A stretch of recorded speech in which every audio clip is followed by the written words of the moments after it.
जयपुर से बड़ी खबर है। मुख्यमंत्री भजनलाल शर्मा आज महत्वपूर्ण बैठक लेने वाले हैं। दोपहर 3 बजे मुख्यमंत्री निवास पर अहम बैठक लेंगे मुख्यमंत्री भजनलाल शर्मा।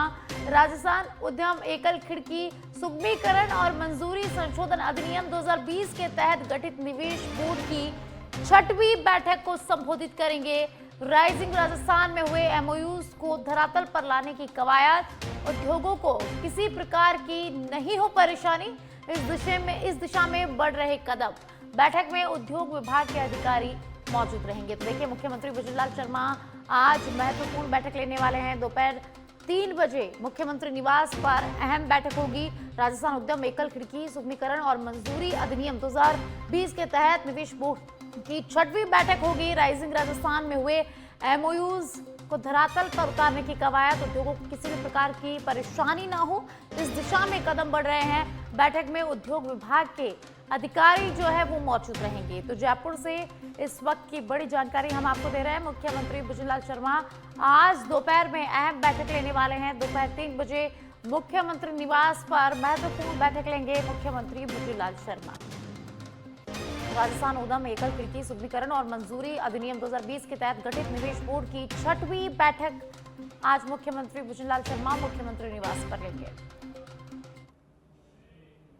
गृह मंत्री अमित शाह आज कराईकल पुदुचेरी दौरे पर रहने वाले हैं। हेलीकॉप्टर से थिरुनलार पहुंचेंगे गृह मंत्री अमित शाह। नगर निगम मैदान में जनसभा को संबोधित करेंगे। इसके बाद थिरुनलार मंदिर भी जा सकते हैं गृह मंत्री अमित शाह। तो नगर निगम मैदान में जनसभा को आज संबोधित करेंगे गृह मंत्री अमित शाह। इसके बाद थिरुनलार मंदिर भी जाने का उनका कार्यक्रम है, मंदिर भी वे जा सकते हैं। तो आज गृह मंत्री अमित शाह का कराईकल पुदुचेरी दौरा रहने वाला है। आज कराईकल जाएंगे, हेलीकॉप्टर से थिरुनलार पहुंचेंगे गृह मंत्री अमित शाह। इसके बाद नगर निगम मैदान में जनसभा को संबोधित करेंगे। तो देखिए, गृह मंत्री अमित शाह का महत्वपूर्ण दौरा रहने वाला है। पुदुचेरी दौरा आज गृह मंत्री अमित शाह का रहने वाला है, जहां भी जनसभा को संबोधित करेंगे और मंदिर में जाने का भी उनका कार्यक्रम है।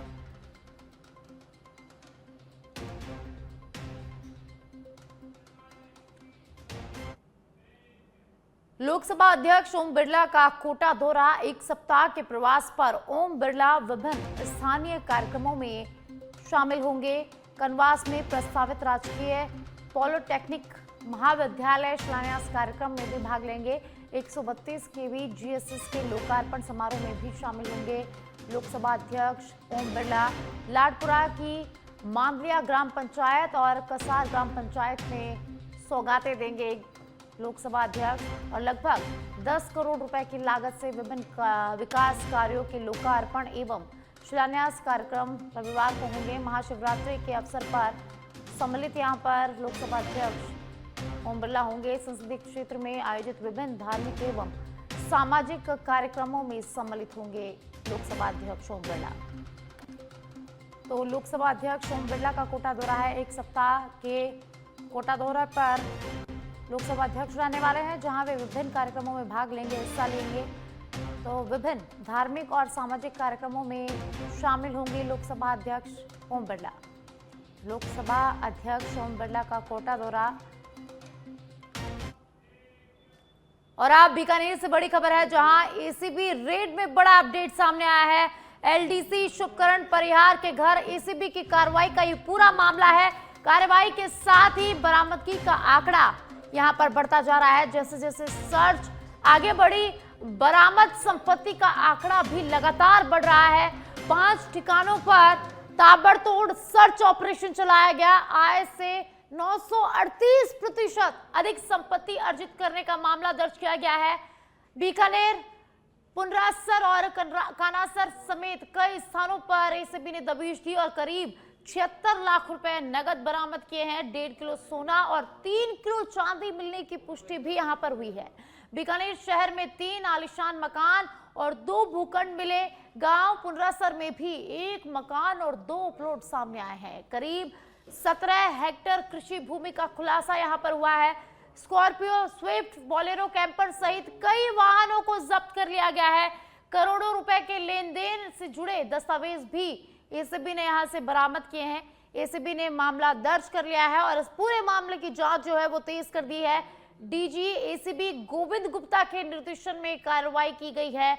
डीआईजी भुवन भूषण यादव की मॉनिटरिंग में 5 टीमों ने रेड मारी। एडीएसपी विनोद कुमार, एडीएसपी आशीष कुमार और सीआई इंद्र कुमार की कार्रवाई में अहम भूमिका रही है। और ज्यादा जानकारी के लिए सहयोगी सुरेंद्र मंडा जुड़ चुके हैं। सुरेंद्र, एलडीसी शुभकरण परिहार के घर पर एसीबी की कार्रवाई बढ़ी और जैसे जैसे जांच बढ़ती जा रही है, जो बरामदगी का आंकड़ा है वो भी लगातार बढ़ता जा रहा है, तो क्या कुछ अपडेट? जी बिल्कुल, देखिए जिस प्रकार से पलौदी के कानासर पंचायत में कार्यरत एलडीसी के पद पर जो कर्मचारी था शुभकरण परिहार, उसके घर पर एसीबी के द्वारा कल सुबह से लगातार रेड है वो जारी है। ऐसे में अब धीरे धीरे यह बरामदगी का आंकड़ा बढ़ता जा रहा है। जिस प्रकार से एलडीसी शुभकरण के घर पर 5 अलग अलग ठिकानों पर सर्च किया गया, जिसमें जैसे जैसे सर्च आगे बढ़ा बरामदगी की संपत्ति का आंकड़ा लगातार बढ़ता गया। 5 ठिकानों पर चलाया गया ताबड़तोड़ सर्च है।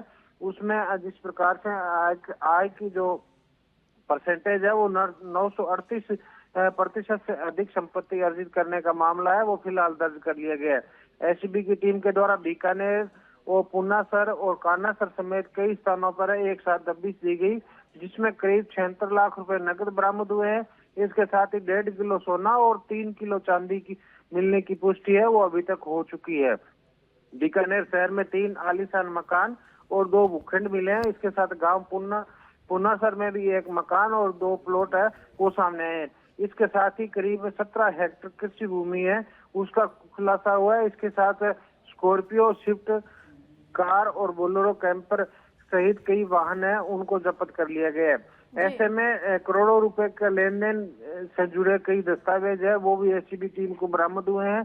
फिलहाल एसबी ने मामला दर्ज कर जांच है उसको तेज कर दिया है। ये पूरी कार्रवाई है डीजी एसीबी गोविंद गुप्ता के निर्देशन में एसीबी की कई टीमों ने एक साथ है वो दबिश दी जी। इसमें जिस प्रकार से डीआईजी भुवन भूषण यादव की मॉनिटरिंग के अंदर 5 टीमों ने एक साथ बीकानेर में कल सुबह जो है एक साथ रेड डाली, उसके बाद पूरे दिन सर्च चला और सर्च चलते चलते ये आंकड़ा बरामदगी का लगातार बढ़ता गया। जिस प्रकार से Bikaner additional SP Vinod Kumar, additional SP Ashish Kumar और सीआई इंद्र कुमार की इस कार्रवाई में अहम भूमिका बताई जा रही है। जिस प्रकार से लगातार सक्रियता के चलते ये आंकड़ा है लगातार बढ़ता जा रहा है। फिलहाल एसीबी की टीम है और भी जांच कर रही है। इसमें अनुमान लगाया जा रहा है कि इस छोटे से कर्मचारी के पास इतना बड़ी संपत्ति मिल सकती है, तो इसके साथ और कितने अधिकारी व कर्मचारी शामिल है तो उनकी भी जांच होनी चाहिए, ऐसा अनुमान लगाया जा रहा है। जी, बहुत बहुत शुक्रिया सुरेंद्र इस तमाम जानकारी के लिए। Deputy CM doctor Premchand Bairwa का झुंझुनू दौरा आज। डिप्टी सीएम प्रेमचंद बैरवा झुंझुनू आएंगे। सुबह 10:30 बजे झुंझुनू के गुड़ागोड़जी पहुंचेंगे, एक स्कूल के उद्घाटन समारोह में शामिल होंगे और दोपहर 3 बजे तक वापस जयपुर लौटने का उनका कार्यक्रम है। तो डिप्टी सीएम प्रेमचंद बैरवा का झुंझुनू दौरा है आज। झुंझुनू आने का उनका कार्यक्रम है, स्कूल के उद्घाटन समारोह में यहाँ पर शामिल होंगे और उसके बाद 3 बजे वापस उनका जयपुर लौटने का कार्यक्रम निर्धारित है। तो डिप्टी सीएम प्रेमचंद बैरवा के कार्यक्रम हम आपको बता रहे हैं। आज डिप्टी सीएम प्रेमचंद बैरवा झुंझुनू जाएंगे, जहां सुबह 10:30 बजे झुंझुनू के गुड़ागोड़जी पहुंचने का उनका कार्यक्रम है, जहां वे एक स्कूल के उद्घाटन समारोह में शामिल होंगे और उसके बाद दोपहर 3 बजे वापस जयपुर लौटने का कार्यक्रम है।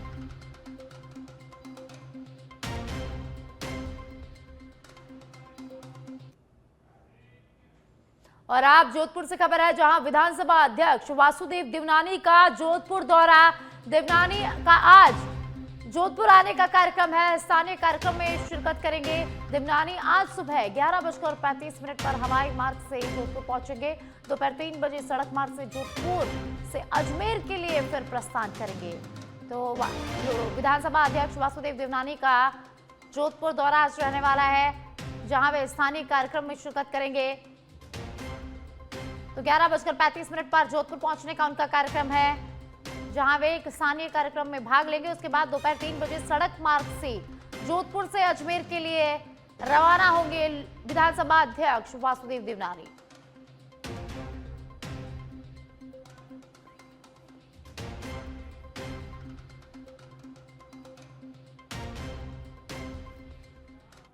भारतीय सेना में विभिन्न श्रेणियों में भर्ती होगी। सेना मुख्यालय भर्ती क्षेत्र जयपुर ने 2027 के लिए नोटिफिकेशन जारी किया है। भारतीय सेना में अग्निवीर सहित विभिन्न श्रेणियों में भर्ती का नोटिफिकेशन जारी हुआ है। आवेदन प्रक्रिया शुक्रवार से शुरू हो चुकी है।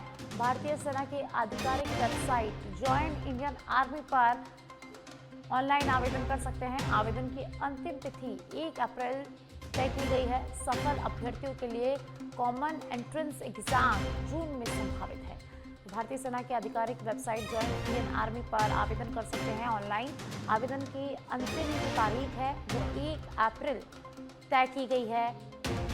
सफल अभ्यर्थियों के लिए कॉमन एंट्रेंस एग्जाम जून में संभावित है। तो भारतीय सेना में विभिन्न श्रेणियों में भर्ती होगी। नोटिफिकेशन जारी किया गया है। सेना मुख्यालय भर्ती क्षेत्र जयपुर ने 2027 के लिए नोटिफिकेशन जारी किया है।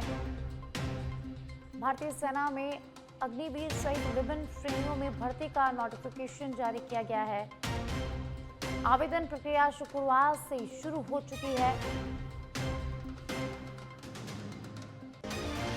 जो भी आवेदन करना चाहे वह भारतीय सेना की आधिकारिक वेबसाइट ज्वाइन इंडियन आर्मी पर ऑनलाइन आवेदन कर सकते हैं। आवेदन की अंतिम तारीख 1 अप्रैल तय की गई है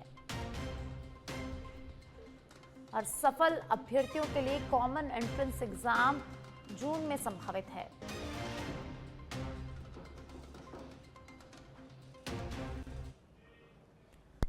और आप जयपुर से खबर है, जहां तृतीय श्रेणी शिक्षक स्थानांतरण का मामला शिक्षा मंत्री मदन दिलावर ने विधानसभा में तृतीय श्रेणी शिक्षकों पर बयान दिया। स्थानांतरण नीति बनाने की कार्यवाही प्रक्रियाधीन बताई है। सरकार इस विषय पर गंभीरता से विचार कर रही है, ऐसा उन्होंने कहा। तो 2018 के आदेश के तहत गंभीर बीमार शिक्षकों को जिला परिवर्तन में पात्रता दी गई थी। कैंसर, किडनी ट्रांसप्लांट, हृदय शल्य चिकित्सा पर दिव्यांग शिक्षकों को प्राथमिकता। दिव्यांग संतान या विधवा शिक्षिकाओं को भी पात्र माना गया। प्रतिबंधित जिलों में पदस्थ शिक्षकों को भी दायरे में शामिल किया गया था। वर्तमान में प्रशासनिक सुधार विभाग ने स्थानांतरण पर पूर्ण प्रतिबंध लगाया है। अति आवश्यक मामलों में सक्षम स्तर से अनुमोदन के बाद ही ट्रांसफर। 14 अक्टूबर 2024 के स्थानांतरण आदेश का विवरण सदन में प्रस्तुत किया गया है। और आप पुरातत्व विभाग से खबर है, जहां 3 मार्च धुलंडी के दिन स्मारक और संग्रहालय पर्यटन के लिए बंद रहेंगे। 2 मार्च होलिका दहन के दिन शाम 5:30 बजे तक ही खुलेंगे स्मारक और संग्रहालय। होली की धुलंडी अवकाश को लेकर पुरातत्व विभाग निदेशक डॉक्टर पंकज धरेंद्र ने आदेश जारी किए हैं। तो 2 मार्च होलिका दहन के दिन शाम 5:30 बजे तक ही खुले रहेंगे। होली की धुलंडी अवकाश को लेकर पुरातत्व विभाग निदेशक डॉक्टर पंकज धरेंद्र ने आदेश जारी किए हैं। तो पुरातत्व विभाग से जुड़ी ये खबर हम आपको बता रहे हैं, जहां 3 मार्च धुलंडी के दिन स्मारक और संग्रहालय पर्यटन के लिए बंद रहेंगे। 2 मार्च होलिका दहन के दिन भी शाम को 5:30 बजे तक ही खुलेंगे स्मारक और संग्रहालय। जयपुर से खबर है, जहां दिव्यांग शिक्षक को हाई कोर्ट से बड़ी राहत मिली है। बिना कोर्ट की अनुमति से कोई कार्रवाई नहीं की जाए, यह आदेश जस्टिस आनंद शर्मा ने सुनील कुमार शिक्षक की याचिका पर दिए हैं। साथ ही शिक्षा सचिव, शिक्षा निदेशक, कार्मिक विभाग के सचिव, जिला शिक्षा अधिकारी से जवाब मांगा गया है। याचिका में अधिवक्ता राम प्रताप सैनी ने कोर्ट को बताया कि दिव्यांग प्रमाण पत्र की जांच के बाद ही नियुक्ति मिली। बार बार सरकार और एसओजी पुनः मेडिकल कराने के नाम से याचिकाकर्ता को मानसिक रूप से परेशान किया जा रहा। कोर्ट ने आदेश दिया कि मेडिकल की रिपोर्ट के आधार पर बिना कोर्ट की अनुमति के बिना कोई भी कार्रवाई नहीं की जाए, कोई प्रतिकूल निर्णय नहीं लिया जाए। याचिकाकर्ता के विरुद्ध अधिवक्ता राम प्रताप सैनी ने पैरवी की।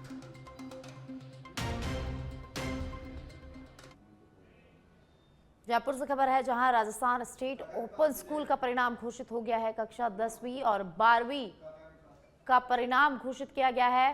परिणाम शिक्षा मंत्री मदन दिलावर ने जयपुर में जारी किया है। कक्षा 10वीं में 50.13% विद्यार्थी उत्तीर्ण रहे, तो वहीं कक्षा 10वीं में छात्राओं का परिणाम 51.89%, छात्रों का 47.43% रहा। तो वहीं कक्षा 10वीं में 18,101 में से 9,074 विद्यार्थी जो है वो पास हुए हैं। कक्षा 12वीं का कुल परिणाम 40.28% दर्ज किया गया। कक्षा 12वीं में 12,874 में से 5,958 विद्यार्थी उत्तीर्ण घोषित किए गए हैं। परिणाम ओपन स्कूल प्रणाली की प्रभावशीलता को दर्शाता है। विद्यार्थी अपना परिणाम आधिकारिक वेबसाइट पर देख सकते हैं।